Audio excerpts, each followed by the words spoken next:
तो निधी नियमानुसार मिळत राहतो. शिक्षकांची किती पदे रिक्त आहे? 1791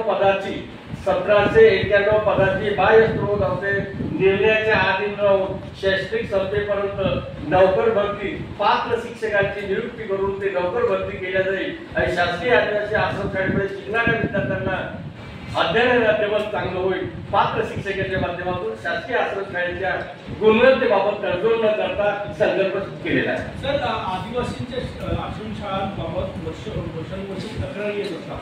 जेवणाच्या तक्रारी असते, व्यवस्था नीट नसते, शिक्षक नाही, खोटी पटसंख्या दाखवून अनुदान दाटलं जातं, जे अनुदानित शाळा आहे.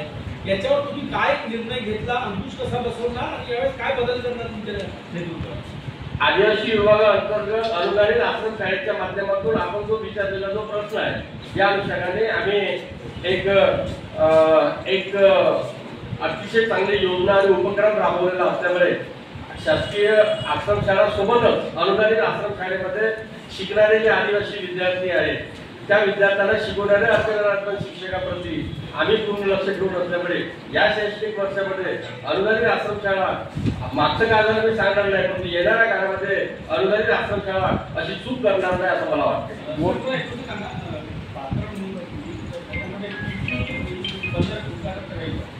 3 प्रकार असतात: प्राथमिक, माध्यमिक आणि कनिष्ठ महाविद्यालय.